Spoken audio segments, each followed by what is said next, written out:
আবারও একবার আঝাড়া গালাগাল খাওয়ার হাত থেকে আজিঙ্কে রাহানে এবং অভিষেক নায়ারকে বাঁচিয়ে দিল এই 3-4টে প্লেয়ার। তার মধ্যে অবশ্যই একজন অন্যতম হলো বরুণ চক্রবর্তী, রিঙ্কু সিং, অনুকূল রয় এবং কার্তিক ত্যাগী, সেই সঙ্গে সুনীল নারিনকেও বলতে হবে। তো বন্ধুরা, এই ভিডিওতে আমরা এই বিষয়টা নিয়ে আলোচনা করব, যেখানে আজকে রাজস্থান রয়্যালসের বিরুদ্ধে কেকেআরের খেলা ছিল।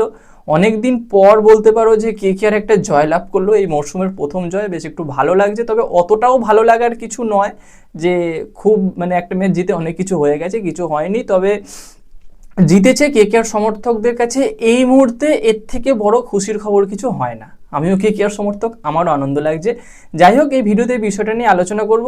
অবশ্যই তোমরা ভিডিওটা শেষ পর্যন্ত দেখতে থাকো। ভিডিও শেষে তোমাদের মতামতটা তোমরা কমেন্টের মাধ্যমে জানিয়ে দিয়ে যেও। তো চলো ভিডিওর মেন টপিকে যাওয়া যাক। তো আজকে টসে জিতে প্রথমে ব্যাট করার সিদ্ধান্ত নিয়ে নেয় রাজস্থান, যেটা স্বাভাবিক ছিল, কারণ রোদে আজকে দুপুরবেলায় খেলা ছিল 3:30 থেকে। প্রথমে রোদে ফিল্ডিং করে নেওয়া ধান্দায় ছিল কেকেআরকে দিয়ে, এবং তারপর কেকেআর প্লেয়াররা টায়ার্ড থাকবে, তারপর ব্যাট করতে আসবে এবং সেখানে তারা পটাপট উইকেটগুলো নেবে। অ্যাকচুয়ালি প্ল্যানিংয়ে সফলও হয়েছিল, কিছুটা ওইভাবেই এগোচ্ছিল, কিন্তু মাঝখানে রিঙ্কু সিং এসে কেকেআরের ইনিংসটাকে বিল্ড আপ করে। এবং প্রথমের দিকে যখন রাজস্থান ব্যাট করছিল তখন কিন্তু কেকেআরের বোলিং যথেষ্ট ভালো হয়েছে আজকে, এটা মানতে হবে। বিশেষ করে বরুণ চক্রবর্তী এবং সুনীল নারিন, এই দুটো বোলার, এই দুটো প্লেয়ার যেই ফর্মে চলে এসছে, তখন কিন্তু এবার কেকেআরের মোটামুটি আমরা বলতে পারি যে জয়ের দিকে তারা এগোচ্ছে। এবং সেই সঙ্গে কার্তিক ত্যাগী, তার নামটাও করতে হবে, দারুণ বল করেছে, গতিতে বিট করেছে এবং তার একটা পোটেনশিয়ালিটি আছে। কার্তিক ত্যাগী এই মরশুমে বোলিং, তার অ্যাকশন বেশ কিছুটা চেঞ্জ করেছে, ভালো লাগছে দেখে। তো ক্যামেরন গ্রিন একটু মার খেয়ে গেছে বলে, তবে ব্যাটে যে ইনিংসটা খেলে দিয়ে গেছে, ইম্প্যাক্টফুল ইনিংস। ওই 13 বলে 23 না 27 কত রান করেছে। পুরো খেলাটা আমি দেখিনি, বেশিরভাগ অ্যানালিসিসটা করব এই ভিডিওতে, যেটা হলো ওই ক্রিকবাজ বা স্কোরের ওপর নির্ভর করে। খেলাটা দেখা হয়নি, একটু ব্যস্ত ছিলাম, যে কারণে খুব বেশি আলোচনা করব না।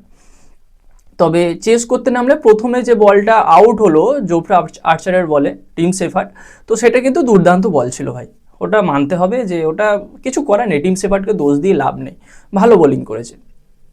তো তারপরে আবার আজিঙ্কে রাহানে আউট হলো। আমি যেটুকু খেলা দেখেছি, একটা বলে আজিঙ্কে রাহানে আউট হয়েছে, আর এবং তার পরের বলে নান্দ্রে বার্গারের বলে আজিঙ্কে রাহানে দেখলাম ক্যাচ তুললো, এবং তার আগেই টিম শেফার্ড আউট হলো, আমি এইটুকুই দেখতে পেয়েছি। তো তারপরে খেলা দেখা বন্ধও করে দিয়েছিলাম।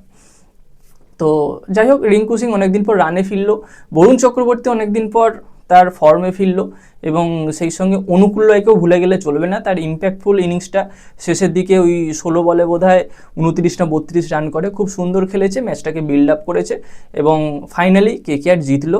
তবে আর একটা জিনিস বেশি খুশি হব, এই ম্যাচটা জেতে তো খুশি হয়েছি, আর একটা বিষয়ে খুশি হব, যেটা হলো এই কোচ এবং এই ক্যাপ্টেনকে যদি এই আগামী 7 দিনের মধ্যে বাদ দিয়ে দেওয়া হয়। কারণ আগামী 7 দিন একটা গ্যাপ আছে, তারপরে আবার কেকেআর খেলতে নামবে, তার মাঝে আর খেলা নেই। তো এইখানে অনেক কিছু পরিবর্তন হবে। অবশ্যই দলে আসবে মাথিসো পাথিরানা, বেবি মালিঙ্গা, এবং সেই পরিবর্তনটা হওয়ার সঙ্গে সঙ্গে এই কোচ আর ক্যাপ্টেনের পরিবর্তনটা চাইছি। আজকেও আজিঙ্কে রাহানে শূন্য করেছে, আজকেও গালাগালটা অনেকটা বেশি খেত, তবে একটু কম খাচ্ছে, কেননা রিঙ্কু সিং, এই বরুণ চক্রবর্তী, এরা বাঁচিয়ে দিয়েছে আজকে। তো বন্ধুরা, এইটুকু আপডেট শেয়ার করলাম তোমাদের সঙ্গে। কেমন লাগলো কেকেআর জেতায় অবশ্যই কমেন্টে জানিও। জানি ভালো লেগেছে কেকেআর সমর্থকদের, আমিও কেকেআর সমর্থক, আমারও ভালো লাগছে। তো এর পরবর্তীতে আরও এরকম আপডেট আসবে, সেগুলো পেতে আমাদের চ্যানেলটাকে সাবস্ক্রাইব করে তার পাশের বেল আইকনটাকে অন করে দিও। তো গাইজ, দেখা হচ্ছে পরবর্তী ভিডিওতে। Bye bye.